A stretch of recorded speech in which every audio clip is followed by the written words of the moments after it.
Jadi prinsip pertama, ketika Allah menurunkan Al-Quran, sebenarnya tujuan utamanya bukan sekedar dibaca, bukan. Tapi di dalamnya itu ada petunjuk hidup, Pak, Bu. Dan yang buat, yang menciptakan kita. Bukankah Anda kalau ingin memperbaiki sesuatu akan datang kepada penemunya, penciptanya? Anda punya handphone, ada masalah, kan datangnya ke counter handphone. Anda punya mobil, ada persoalan, bukankah datangnya ke dealer? Sekarang kita ingin tahu persoalan hidup kita, ingin tahu gambaran hidup kita, ingin tahu misi dan visi hidup kita. Kemana kita kemudian bertanya? Pada pencipta kita. Nah, kata Allah, ketika saya utus manusia pertama kali ke bumi, saya sudah turunkan bagaimana cara menjalani kehidupannya. Dan ternyata berita baiknya untuk kita diberikan oleh Allah satu petunjuk utuh, langsung disebutkan, isinya disebut dengan Al-Quran. Jadi dari Al-Fatihah sampai dengan An-Nas, dia bukan bacaan biasa.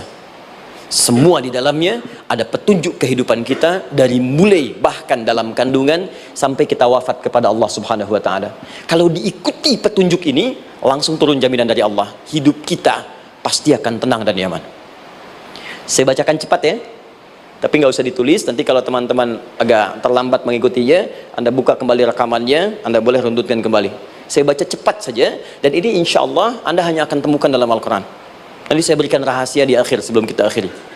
Yuk, satu, Anda silahkan bandingkan dengan buku manapun, referensi manapun, Anda hanya akan temukan dalam Al-Quran.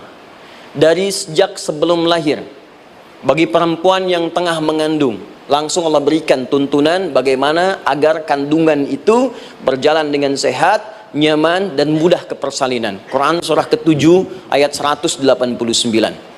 Perkembangannya bisa diamati dan dicek kemudian, ya, baik ke dokter atau yang lain. Nanti perkembangannya disebutkan di Quran surah ke-22 ayat ke-5.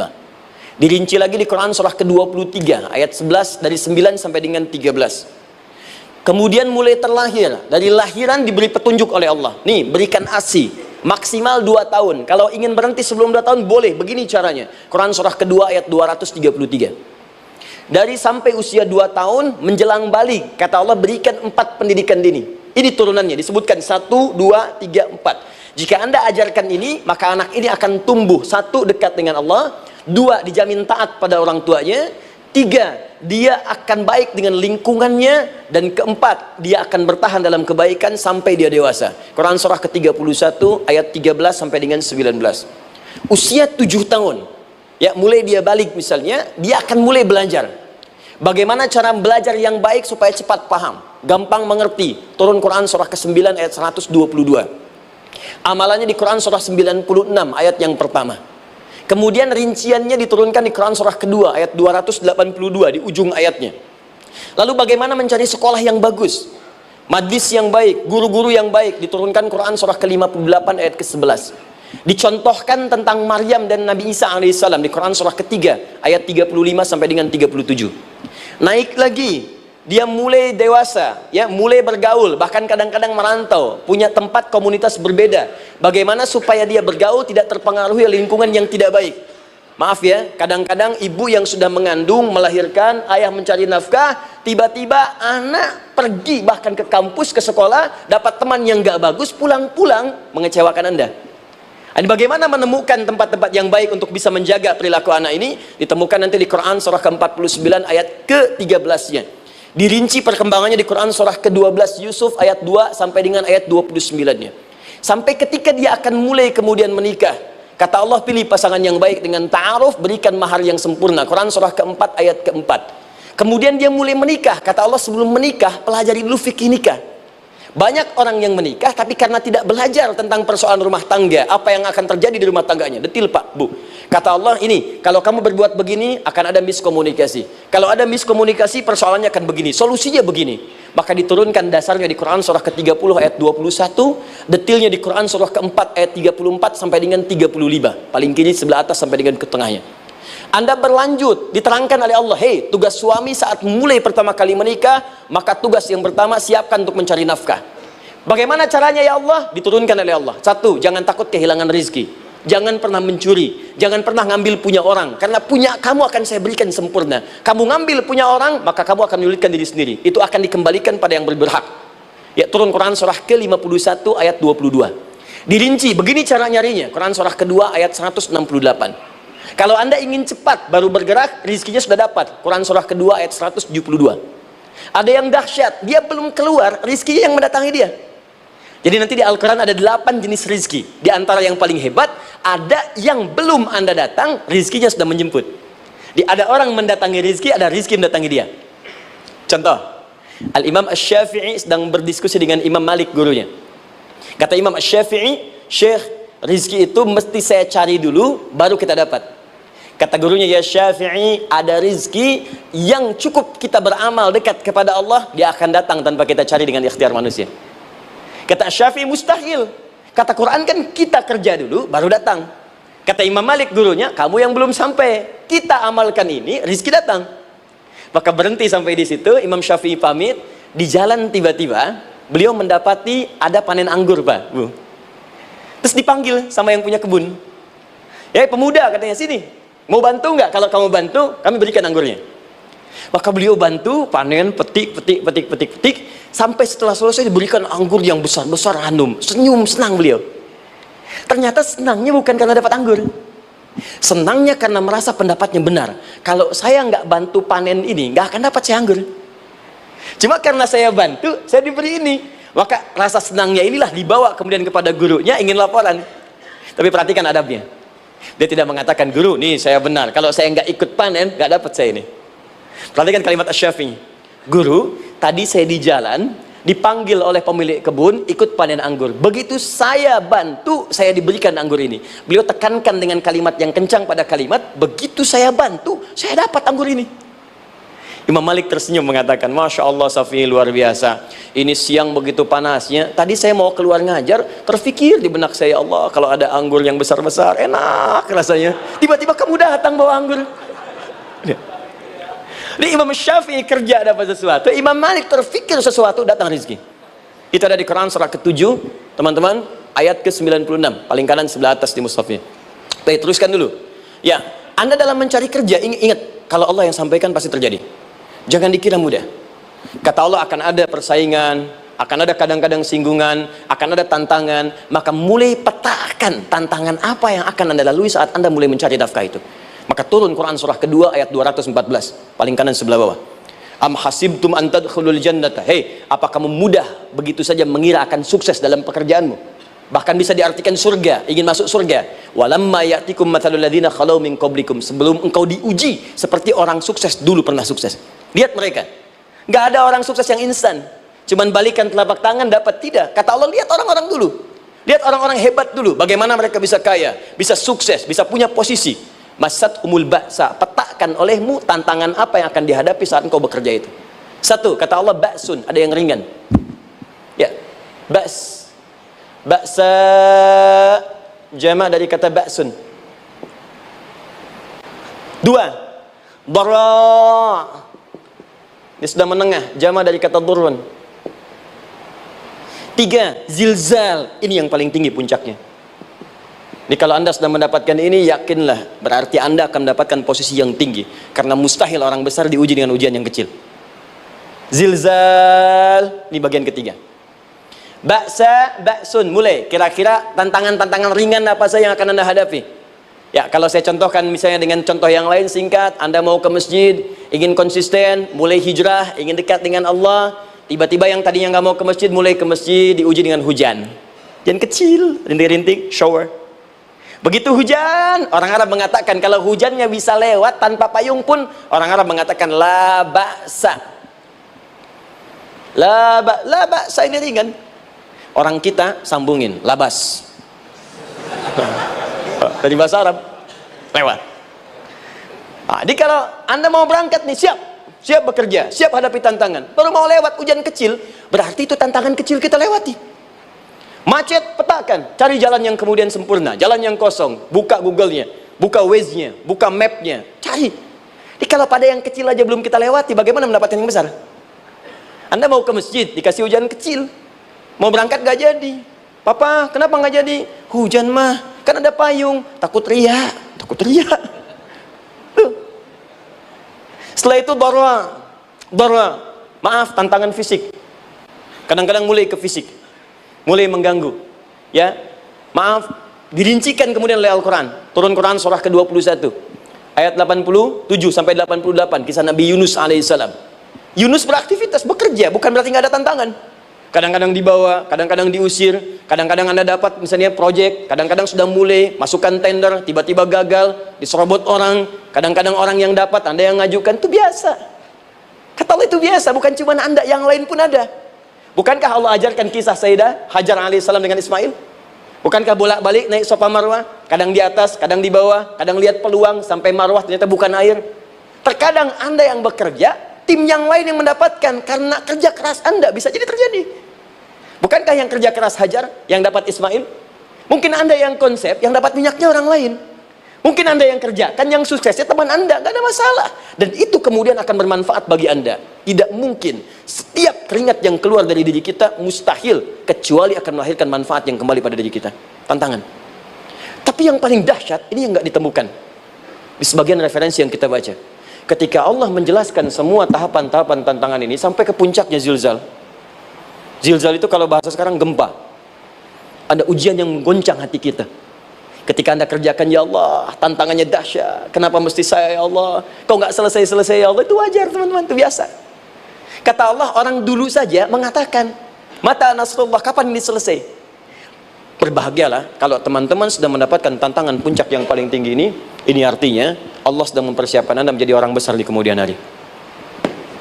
Dan cara mengatasinya diturunkan Quran surah ketiga ayat 142, paling kiri sebelah atas.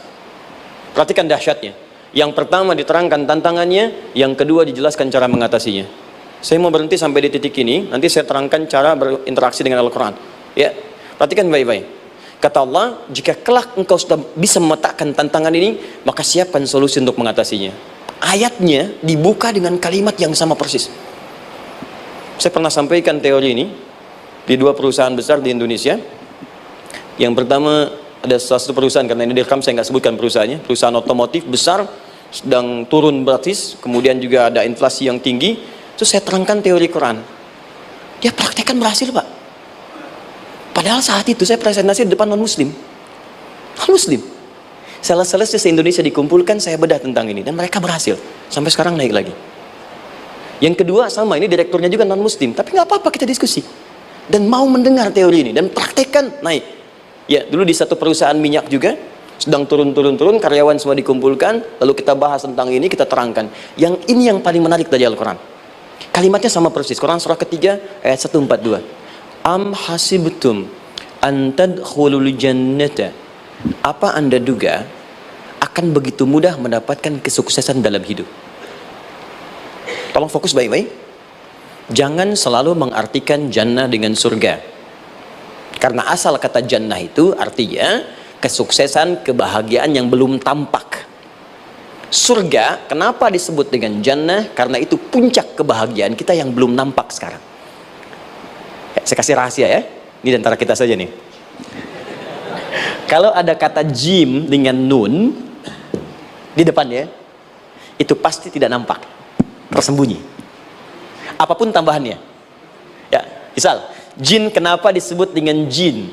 Karena memang ketika diciptakan, dia tidak tampak, tersembunyi. Lawannya ins, karena itu kita disebut ins, karena saat lahir kita tampak.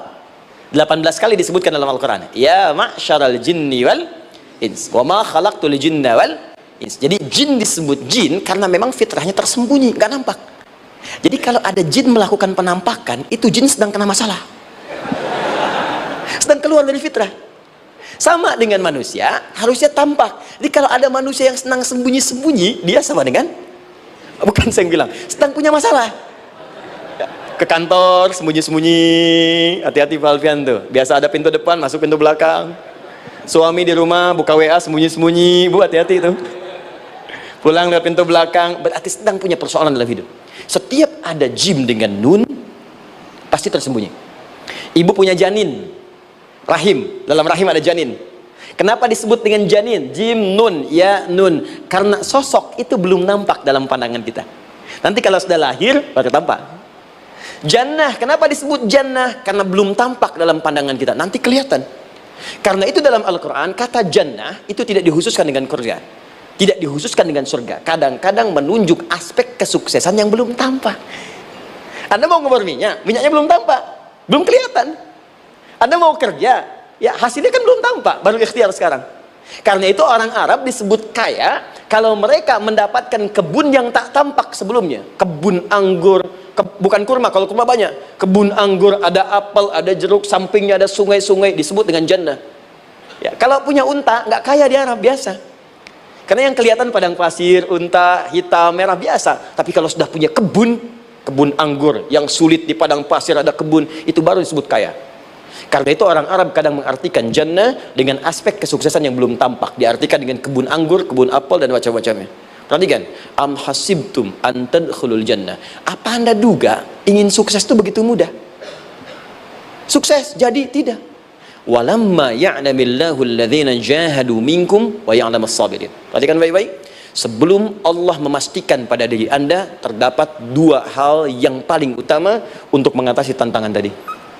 Satu, jahadu, kesungguhan, serius. Jadi kalau mau sukses mesti serius, kerja serius, cintai pekerjaan Anda, ya, belajar anak-anak serius, pastikan belajar dengan serius. Jangan cuma anak-anak duduk paling belakang, nggak pernah nanya, kadang ngantuk, pulang, ujian, besoknya mau ujian, baru belajar. Ya, sistem SKS, sistem kebut. Ya, kadang-kadang sejam, Bu, Pak. Saya pernah ada orang di luar ngadu waktu di Libya, Ustadz, gimana ini orang Indonesia? Kenapa? Saya belajar 3 bulan, besok mau ujian. Teman antum orang Indonesia pinjam catatan saya, baru semalam dia dapat 8, saya 7,5. Saya bilang, Anda belum tahu sistem SKS itu. Baik, ya? Tapi itu bukan solusi. Begitu ujian selesai, ilmu lupa. Itu poinnya. Jadi kalau hanya sekedar ilmu dipakai untuk ujian, pada prakteknya nggak akan terpakai. Ini banyak anak sekolah sekarang hanya belajar untuk ujian saja. Padahal kalau dipraktekkan, kadang kaitan dengan agama tinggi, Bu, Pak. Fisika itu dengan agama itu tinggi. Gaya F1 sama dengan F2, gaya gerak sama dengan gaya dorong. Gaya sedikit, maka keluarnya sedikit. Pukul kencang, bunyinya kencang. Imannya kalau kuat, amalan jadi banyak. Iman sedikit, amal pun sedikit. F berbanding lurus dengan P, hukum Pascal. Gaya berbanding lurus dengan tekanan. Masuk bab akhlak. Makin banyak gaya, makin banyak tertekan. Nah, itulah. Gaji 5 juta, gaya 10 juta, kan? Ini serius. Serius. Di divisi apapun Anda, saya 3 sepekan lalu lah takziah ke tempatnya yang Habibie, terus diminta tausiah di sana. Dan saya perhatikan beliau termasuk yang paling serius ketika diberikan tugas apapun. Gak pernah diberikan amanah kecuali mencintai pekerjaan itu. Yang Habibie demikian. Ciri orang sukses itu serius. Tapi keseriusan itu, kata Allah, petakan jadi 3 bagian lagi. Karena jahadu itu punya 3 turunan kata. Satu, keseriusan merencanakan, disebut ijtihad namanya. Punya rencana. Mappingnya apa? Stepnya apa? Oke, Anda ingin kerjakan sebuah proyek, baik, proyeknya berlangsung berapa lama? Target kita apa? Jangka panjangnya, menengahnya, jangka pendeknya. Kemudian apa tantangan yang akan dihadapi di setiap tahapan-tahapannya? Selesaikan. Bahkan saking pentingnya tahap perencanaan ini ditunjukkan oleh Allah langsung lewat sholat. Teman-teman masih ingat sholat pertama yang kita kerjakan setiap hari, sholat apa namanya? Subuh. Apa artinya subuh? Tuh, ini masalahnya. Ini kata Al-Quran sendiri ya, kata Al-Quran sendiri. Nanti akan ditemukan orang yang ibadah tidak paham apa yang dikerjakan dan dilakukan dalam ibadahnya. Contoh sholat. Kata Allah, akan ada orang sholat yang saat sholat tidak mengerti apa yang ia baca dan dia lakukan dalam sholatnya. Jujur tanyakan pada diri kita, sampai detik ini, dari sekian ribuan kali ruku dan sujud, berapa persen bacaan sholat yang kita pahami? Jangan-jangan kita ruku tapi nggak ngerti yang dibaca. Sujud tak paham yang diungkapkan, bagaimana bisa khusyuk? Mustahil. Kembali ke sini, kenapa sholat pertama itu disebut dengan subuh? Teman-teman, ternyata semua nama sholat dari subuh sampai isya plus bacaan dan gerakan dari takbir sampai salam itu bukan sekedar gerakan semata, semua ada artinya, ada maknanya, dan diajarkan oleh Nabi langsung. Subuh disebut dengan subuh, ada 2 kata. Satu, fajar, Quran surah ke-17 ayat 78, inna Qur'an al-fajri kana mashhuda. Kedua, subuh di surat At-Takbir, was subhi idza tanaffas. Kenapa disebut fajar? Fajar itu pancaran positif, pancaran kebaikan. Jadi kalau yang baik disebut fajar, kalau yang jelek disebut fujur. Fujur ada di Quran surah 91 ayat 7 sampai 8. Wa nafsi wa ma sawwaha fa'alhamaha fujuraha wa taqwaha. Fujur itu rambatan, gelombang buruk yang muncul dari nafsu. Ya, ditembuskan ke elemen tubuh kita. Misal gini. Tiba-tiba pengen marah. Ya, di tubuh kita mengatakan melotot, maka ini ada pancaran di hati kita nyambung kemudian ke mata. Ini rambatan dari sini ke mata disebut fujur namanya. Mau ke tangan pukul, masuk ke tangan. Itu rambatannya disebut fujur namanya. Ya. Yang baiknya disebut fajar. Ya, misal saya ingin sholat, tiba-tiba hati mengatakan sudah azan, merambat ke kaki, cepat melangkah, cepat wudhu. Nah, itu rambatannya disebut fajar namanya, atau infajar. Ini pasti ada, ya. Fujur nama lainnya nafsu, disebutkan 115 kali dalam Al-Quran. Takwa, rambatan fajar, sumbernya takwa, disebutkan 115 kali dalam Al-Quran. Di jiwa kita ada takwa, ada nafsu. Takwa yang dorong malaikat disebutkan 88 kali dalam Al-Quran. Nafsu yang dorong setan disebutkan sama 88 kali. Di setiap Anda akan mengerjakan satu hal, pasti akan yang mendorong pada yang baik, akan mencegah dari yang baik itu nafsu. Pasti itu. Pak Alfian mau tanda tangan proyek, tiba-tiba disodorkan, Pak, ini Pak, kok begini proyeknya? Perbaiki, karena ada yang nggak beres. Tapi fee-nya lumayan Pak, 1 miliar. Nggak bisa, jiwa takwa mengatakan jangan terima Pak. Bapak mengatakan maaf, ini jari tahiyat, gak akan pernah dipakai maksiat, perbaiki, datang lagi. Ini Pak, kok sama? Fee-nya diperbaiki Pak, 100 miliar. Nafsunya mulai berkata, terima. Takwanya bilang, jangan. Akhirnya beliau katakan, tangan tahiyat gak akan pernah dipakai maksiat. Tapi tunggu, saya istiqoroh dulu.